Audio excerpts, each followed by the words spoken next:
जो महिलाएं रात को जैसे बर्तन साफ करती हैं, महिलाओं को वैसे बर्तन साफ नहीं करने चाहिए। समुद्र शास्त्र के अनुसार महिलाओं को बर्तन साफ नहीं करने चाहिए। अगर घी का दीपक जला रहे हैं तो उसको ठाकुर जी के दाहिनी तरफ रखना है। सरसों के तेल का यदि जला रहे हैं दूसरे तेल का तो उसको बाईं तरफ रखना है। ऐसी छोटी छोटी चीज़ें बहुत सारी होती हैं। इस कलयुग में यदि कोई नाम जप करता है तो सभी प्रकार के पाप उसके धूमिल हो जाते हैं, नष्ट हो जाते हैं। नमस्कार दोस्तों, मिस्टिक इनसाइट्स क्लिप्स देखते रहिए to make your self strong spiritually, physically, mentally and socially, and to get more updates subscribe the channel.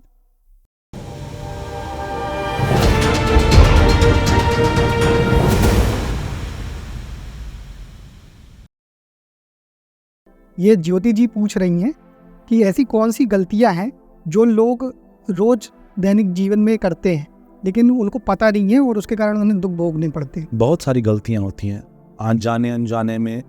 मनुष्य हैं गलतियों का पुतले, लेकिन बहुत गलतियां होती है। जाने में हम सांस लेते हैं तो पता नहीं कितने जीव मर जाते हैं। कई गलतियां होती है। पूजा स्थान पे भी बहुत सारी गलतियां ऐसी हो जाती हैं। दैनिक कार्यों में कई गलतियां ऐसी हो जाती हैं।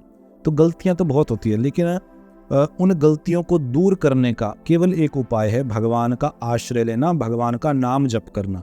नाम संकीर्तनम यस्य सर्व पाप प्रणाशनम। सभी कलयुग में, इस कलयुग की बात कर रहे हैं कि इस कलयुग में यदि कोई नाम जप करता है तो सभी प्रकार के पाप उसके धूमिल हो जाते हैं, नष्ट हो जाते हैं। अच्छा, और अभी आपने जैसे एक पूजा घर की बात कही तो वो भी सवाल आया है कि आरती जी पूछती हैं कि अपने पूजा घर में लोग कौन सी गलती ऐसी कर देते हैं ज़्यादातर जो नहीं करनी चाहिए, मतलब कुछ रख रखाव में हो या कुछ भी, ऐसा कुछ है क्या? तो आप बताएं। अधिकांश लोग क्या करते हैं, 2 गणेश जी, कई ठाकुर जी की प्रतिमाएं रख देते हैं, 3 दुर्गा रख देते हैं, 2 शंख रख देते हैं, 2 शिवलिंग रख देते हैं। ऐसा नहीं करना चाहिए। केवल एक एक की संख्या में ही रखिए। और जो ठाकुर जी की गरुड़ घंटी रहती है उसको दाहिनी तरफ रखना है। अगर घी का दीपक जला रहे हैं तो उसको ठाकुर जी के दाहिनी तरफ रखना है। सरसों के तेल का यदि जला रहे हैं दूसरे तेल का तो उसको बाईं तरफ रखना है। ऐसी छोटी छोटी चीज़ें बहुत सारी होती हैं, लेकिन हम सभी ऐसा है कि भाव सबसे बड़ी चीज़ होती है। अगर आप सच मतलब भाव से यदि ठाकुर जी की सेवा कर रहे हैं तो फिर सब ठाकुर जी स्वीकार कर लेते हैं। ये जो आपने दाहिनी तरफ और बाईं तरफ बताया है, तो ये किसका? ठाकुर जी का? ठाकुर जी का, ये ठाकुर जी का। अगर घी का दीपक हम जलाते हैं तो ठाकुर जी की, देवी की दाहिनी तरफ ही होना चाहिए। और यदि किसी तेल का जला रहे हैं तो फिर सामने भगवान के बाईं तरफ वो होना चाहिए। और भी बहुत सारे नियम रहते हैं, लेकिन ये तो मैंने आपको 1-2 नियम ऐसे बता दिए। नहीं। अच्छा, अमित जी ने पूछा है कि अगर व्यक्ति कर्ज से दबा हुआ हो, पैसों की समस्याएं हो, तो वो मतलब क्या कर सकता है व्यक्ति? मतलब कोई पाठ है, कोई उपाय है, कोई स्तोत्र है? किन चीज़ों से वो उभर के आ सकता है? अगर किसी व्यक्ति को बहुत सारा कर्जा है और कर्जा नहीं भी चुक रहा है, देखो सबसे पहले तो इस बात पे विचार करना चाहिए कि हमारे ऊपर कर्ज आया क्यों। ना कोई ऐसी स्थिति हमारे ऊपर बनी जिससे कि कर्ज की नौबत ऐसी आ गई कि हमें जो है लाखों का कर्जा लेना पड़ा। तो कर्ज जो होता है ना, हम जब भी किसी की जन्म कुंडली देखते हैं तो उस कुंडली में पितृदोष प्रारंभ है। पितृदोष जो होता है, किसी की कुंडली में यदि पितृदोष लग गया तो व्यक्ति के ऊपर कर्ज की नौबत आ जाती है। वो ऋण लेता है, अकारण ऋण ले लेता है वो। दूसरी बात, उसके घर के अंदर की तरफ से छोटी छोटी दरारें आ जाती हैं। तीसरी बात, उसके घर पर पीपल के पौधे का उगना। ये छोटे छोटे कारण यदि किसी के घर पर हैं तो समझ लेना चाहिए कि पितृदोष है उसके ऊपर।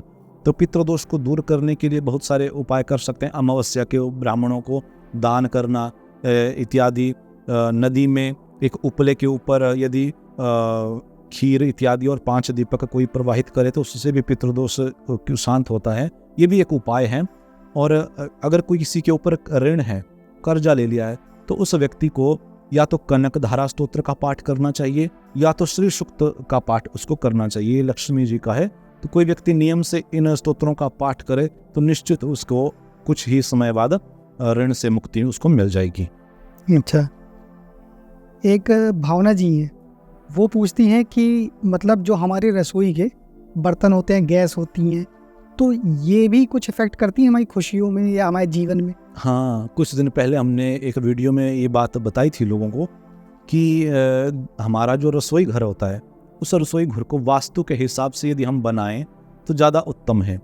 लेकिन घर के जो बर्तन रहते हैं सबसे पहले तो कुकर, कढ़ाई, भगोना इत्यादि बड़े बड़े बर्तन जो हैं, उन बर्तनों को कभी उल्टा करके मत रखिए, उनको साफ करिए, किसी कपड़े से पोंछ के उनको सीधा रखिए, किसी जगह पे लटका के रख दीजिए। और रात को जैसे बहुत महिलाएं ऐसी हैं जो बर्तन साफ नहीं करती हैं, गैस के ऊपर वहीं वैसे भोजन किया वही छोड़ दिया, तो इससे लक्ष्मी जी रुष्ट हो जाती हैं। ऐसा नहीं करना चाहिए। जब भी हम रात को अपने कक्ष में जाते तो उससे पूर्व हमें सारे किचन को, बर्तनों को साफ करके ही जाना चाहिए।